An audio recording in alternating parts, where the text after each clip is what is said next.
miskin. Orang ini itu sangat tidak masuk akal. Bayangkan teman-teman sekalian, bapaknya meninggal itu nyanyi-nyanyi menari-menari mereka. Lihat saja filmnya. Saking dukanya ini lihat bahagia. Sehingga akan lebih banyak berisi bahwa segala macam persoalan itu dihadapi oleh dahlan dengan sendiri. Konon kabarnya semasa menjadi pemimpin Maroko, padahal itu sadis. Kalau sadis, kejam. Kalau memecat orang, pecat begitu saja. Itu gara-gara satu contoh, beliau memperlakukan dilarang merokok di kawasan pabrik kertas karena itu bisa membahayakan pabriknya kan begitu. Tiba-tiba ada dia temukan 2 orang karyawannya merokok di pabrik kertas itu. Peraturan itu sudah berlaku selama 10 tahun. Masa ada karyawan yang tidak tahu peraturan itu? Nah, beliau tidak peringati, tidak ada SP1, tidak ada SP2, langsung pecat saja. Kamu besok tidak perlu masuk kantor lagi.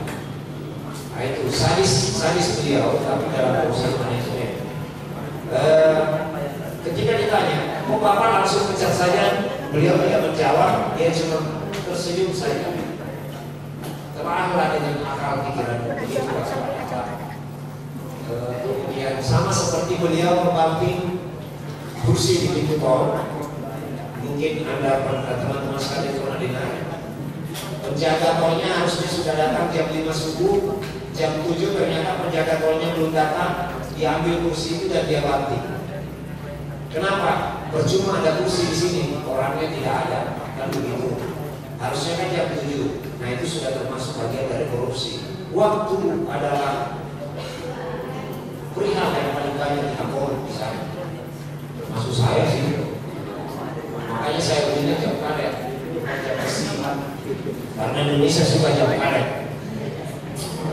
Itu teman-teman sekalian termasuk mana ya? Timingnya di sana.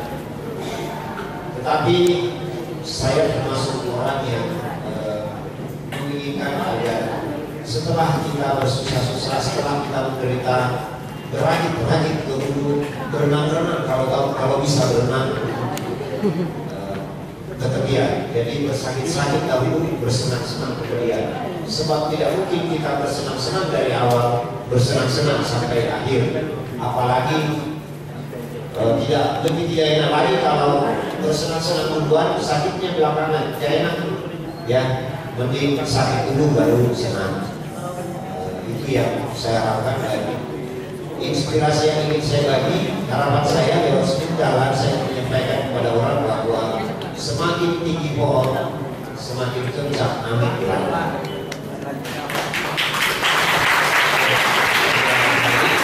Mungkin pertanyaannya juga bisa mengikuti ya, nggak kemana tadi ya, menabung bukan jajan, bukan untuk makan mie, tapi untuk membaca buku ya.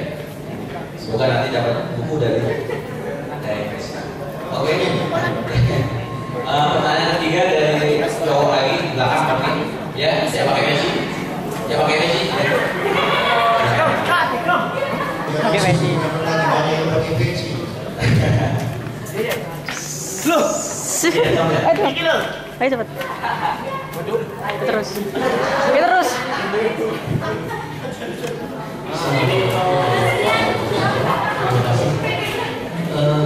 Nama saya Bija. Yang pertama saya sampaikan bahwa saya adalah salah satu pemimpin bagian daripada negara. Dan sampai sekarang saya sudah tergabung dalam sebuah komunitas yang bersih kepada perempuan. Bagi saya dan Rizka ini inspirator yang sangat baik. Dia berangkat dari kemiskinan lah. Menurut dia kemiskinan bukanlah sebuah imbalan untuk mencapai sebuah kesuksesan. Cuma yang ingin saya tanyakan dalam penggarapan sepatu dahlan Rizka ini dalam waktu yang 8 hari sangat singkat. Saya sama-sama dari Bogor ya, dari Bogor juga ya. Dalam waktu yang sangat singkat ini sebetulnya siapa yang paling jenengan yang paling Bapak anggap ini yang paling berperan dalam menulis buku ini, dan referensi dari mana sehingga dalam waktu yang sangat singkat ini Bapak bisa menyelesaikan itu. Yang kedua, Mohon maaf kalau saya keluar dari konteks Nggak apa-apa, yang penting tidak keluar dulu. Kenapa kita ditanya? Sekarang kan sudah mau mendekati 2014 dan Dahlan Iskan adalah salah satu daripada kandidat tunggal lah. Sekarang Dahlan Iskan menduduki di kursi nomor 3 ya setelah MBA. Apakah munculnya sepatu Dahlan dan sekarang launching surat Dahlan ini adalah sebuah upaya untuk memulihkan nama Islam memulihkan nama Dahlan Iskan demi untuk mendobrak media atau mendobrak suara menjelang 2014. Itu dari saya. Terima kasih bagi saya. Dahlan Iskan ini adalah seorang tokoh Indonesia yang membuat semua orang-orang Indonesia menjadi memudahkan untuk mencapai kesuksesan yang akan datang. Dan yang kedua, bahwa kemiskinan bukanlah sebuah kendala untuk mencapai sebuah kesuksesan. Terima kasih.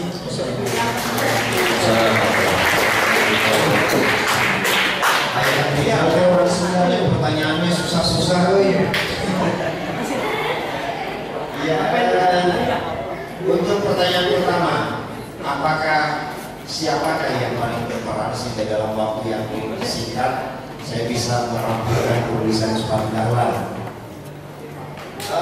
Meskipun Rika sebenarnya mungkin Pak Rizal dan kawan-kawan perlu ketahui, saya selama 1,5 bulan itu keliling. Saya mendatangi Kertosono, saya ke Ponorogo, saya ke Nganjuk, tahu Nganjuk kan? Saya ke Magetan, saya jalan kaki dari rumahnya beliau ke Mendalam sampai ke Pondok Pesantren Takaran sejauh 6 kilo. Jalan kaki sama seperti Dahlan, pulang pergi, cuma bedanya Dahlan nyeker, saya pakai sepatu. Itu saja bedanya. Kemudian saya juga belajar mencuri tebu di perkebunan tebu di sana di Gunung Daun. Benar-benar mencuri tebu karena saya tidak minta pada penjaganya. Saya masuk ngambil dan saya juga berdoa mudah-mudahan ditangkap, tapi ternyata saya termasuk tergolong pencuri tebu yang dipiawai karena tidak tertangkap.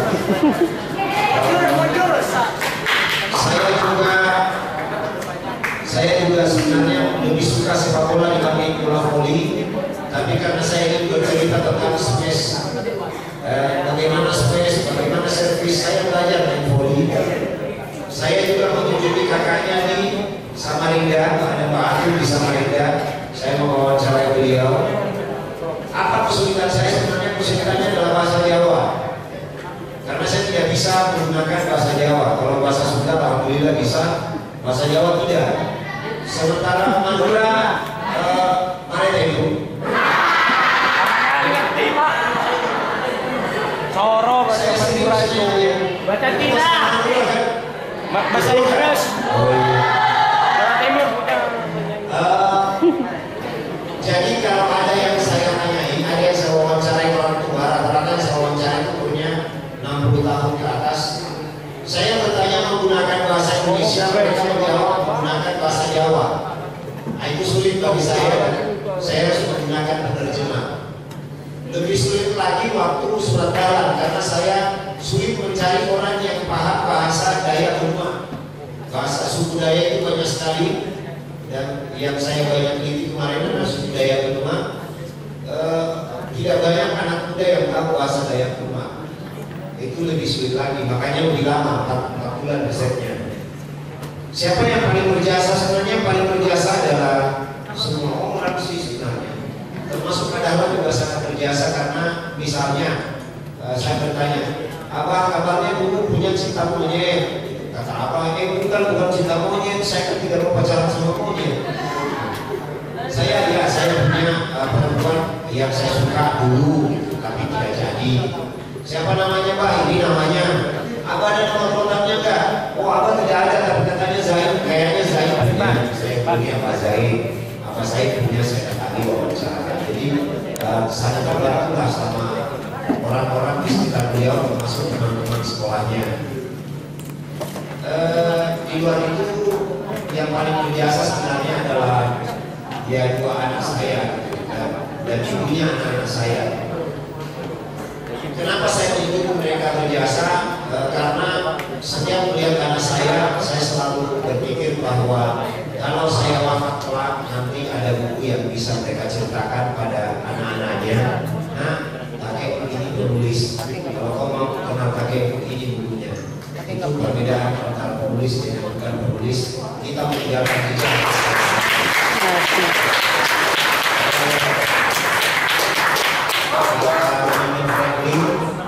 Kalau kau mau dikenal sejarah, menulislah atau lakukan sesuatu yang layak ditulis. Kata Quran, kemudian Antakur, hanya menulis yang bisa mengabadikan diri dalam sejarah. Jadi berbahagia akan menjadi penulis meskipun penulis itu tidak masuk dalam kategori elektronik. Tidak ada pekerjaan penulis, padahal negara mengambil pajak dari semua penulis. Di koran saja dalam satu minggu bisa 150 juta pajak dari penulis. Saya pribadi kemarin dari 8 itu bayar pajak 112 juta. Sudah masuk pajaknya teman-teman kayak GT mengambil pajak resep mereka.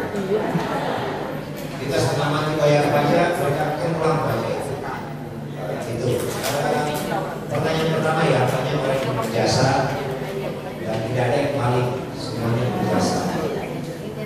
Kemudian pertanyaan kedua, apakah menurut Krishna itu bagian dari upaya untuk mengangkat citra ya? Sebenarnya saya tidak suka citra, saya lebih suka pelengkap alami. Ada yang tahu citra di sini? Oh, ya maksudnya begini Bang Rijal. Novel ini inisiatif kami sendiri, inisiatif penerbit dan saya. Tidak ada hubungannya dengan maksudnya Pak Dahlan tidak pernah Chris bikin buat novel dong, tidak pernah beliau begitu. Kemudian kalau misalnya gara-gara novel ini kemudian orang menyukai Pak Dahlan kan sebenarnya jauh sebelum novel ini ada pembaca beliau sudah banyak. Kalau mau kasar mungkin simbiosis pluralisme lebih cocok ya. Atau kalau dalam bahasa Pancasilanya kami saling berasas manfaat. Jadi saya juga bersyukur novel Sepatu Dahlan itu dalam waktu 6 bulan terjual 100.000 eksemplar.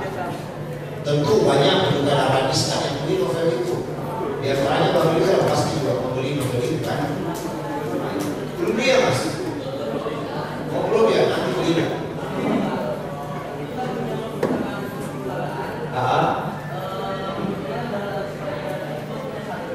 Oh gitu. Iya, oh itu sama seperti saya itu waktu kecil. Iya, kakek saya itu, bukan kakek, paman saya, kakaknya bapak saya itu kepala sekolah SD. Kepala SD. Dulu ada buku-buku cerita yang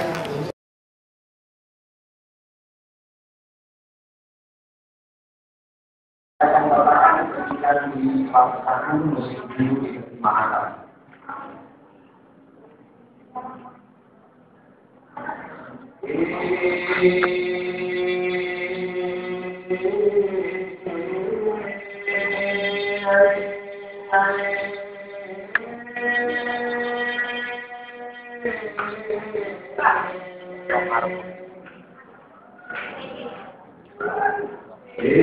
Ada yang mengatakan kepada Muhammad penyanyi pertama yang diingat para perantau, penyanyi pertama yang diingat para perantau adalah itu kampung. Penyanyi ini menyebarkan lantar ini pulang yang anggun bagi mereka yang bisa melewati masa ini akan bertahan di tanah rantau. Ada yang mengatakan kepada aku bahwa penyakit pertama yang dilihat pada perantau adalah rindu kampung, rindu kampung, rindu kampung. Bagi mereka yang bisa melewati masa ini akan bertahan di tanah Islam. Sebaliknya, mereka yang mampu sembuhkan seluruh belanja di setiap pemilu akan pulang ke kampung asal dengan gelar yang menyakitkan orang-orang salah. Bukan orang salah kan itu ya. Yang di sini. Mudah-mudahan waktu yang akan menunjukkan.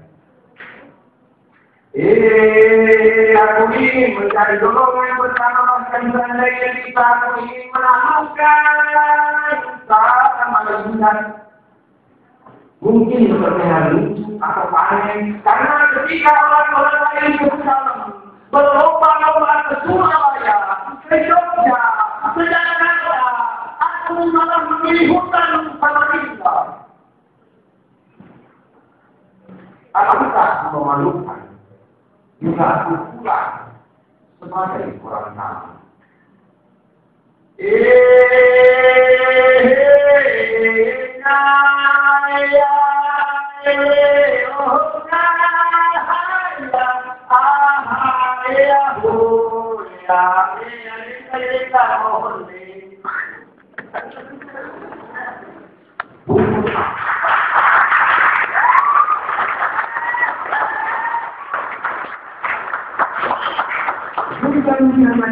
Kepada Aisyah, namun aku cuma ingin membuat ikan bapakku tersenyum.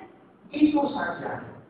Aku tak ingin orang-orang sekampung mendikiri bapakku dan setelah lakinya terlahir sebagai orang yang sangat terus berlaga. Terima kasih.